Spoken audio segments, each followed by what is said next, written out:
टूटता घर। झुंझुनू की जिला अदालत में उस दिन असामान्य खामोशी थी। कोर्ट रूम में बैठे लोगों की नज़रें जज साहब पर टिकी थीं। तभी जज ने हथौड़ा बजाया और गंभीर आवाज में फैसला सुनाया। मिसेज चौधरी को हर महीने 50,000 रुपये गुजारा भत्ता दिया जाएगा।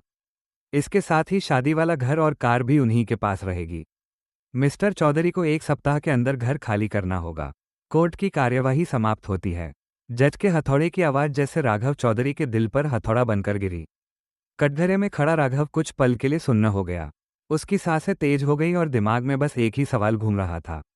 अब क्या होगा? राघव की कुल सैलरी 1 लाख रुपये थी। उसमें से 50,000 हर महीने पूर्व पत्नी नेहा को देने होंगे। बाकी 50,000 में वो अपने बूढ़े माता पिता की दवाइयाँ, घर का किराया और अपना खर्च कैसे चलाएगा? कांपती आवाज में उसने कहा, माय लॉर्ड, ये अन्याय है। मेरे बूढ़े माता पिता हैं। पिताजी हार्ट के मरीज हैं और माँ को डायबिटीज है। उनकी दवाइयों का खर्च। लेकिन तब तक जज अपनी फाइल समेट चुके थे। उन्होंने राघव की बात सुने बिना ही कोर्ट छोड़ दी।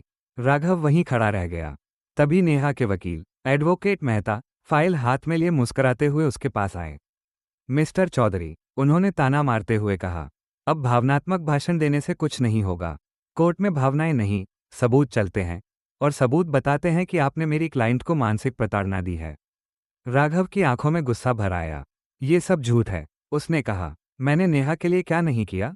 ऑफिस से थककर आने के बाद भी उसके लिए खाना बनाया। उसकी हर इच्छा पूरी करने की कोशिश की। बस कीजिए, वकील ने बीच में टोक दिया। फैसला हो चुका है। इन कागजों पर साइन कीजिए और 1 हफ्ते में घर खाली कर दीजिए। राघव ने धीमे कदमों से सामने वाली बेंच की तरफ देखा। वहां नेहा चौधरी बैठी थी। महंगी साड़ी, हाथ में महंगा पर्स और चेहरे पर जीत की हल्की मुस्कान।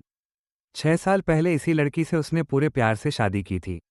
राघव धीरे धीरे उसके पास गया। नेहा, उसकी आवाज भर्रा गई। नेहा ने काला चश्मा हटाया और ठंडी नजरों से उसे देखा। अब क्या चाहिए? उसने रूखेपन से कहा। राघव ने दर्द भरी मुस्कान के साथ कहा, हमारी 6 साल की शादी, क्या वो सब तुम्हारे लिए बस एक खेल था? तुम जानती हो मेरी सैलरी क्या है? मेरे माँ पापा मुझ पर निर्भर हैं। मैं सब कैसे संभालूंगा? नेहा ने कंधे उचकाए। वो तुम्हारी समस्या है, मेरी नहीं।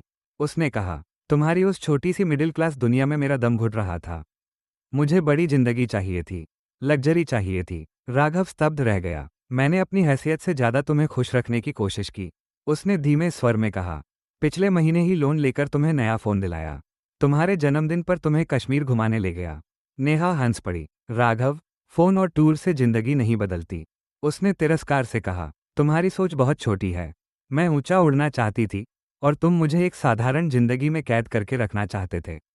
राघव का गला भर आया। तो इसलिए तुमने मुझ पर झूठे आरोप लगाए? उसने कहा, कोर्ट में कहा कि मैं तुम्हें मारता हूं, मैं शराब पीता हूं, जबकि तुम जानती हो मैंने कभी शराब को हाथ भी नहीं लगाया। नेहा ने कोई जवाब नहीं दिया।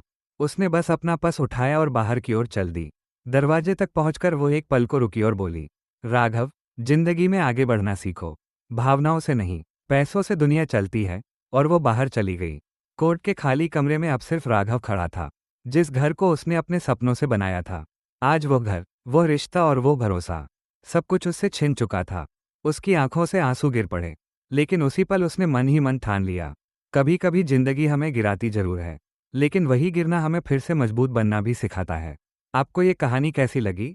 ऐसी ही नई नई और प्रेरणादायक कहानियां सुनने के लिए हमारे चैनल को जरूर फॉलो और कमेंट करें। धन्यवाद।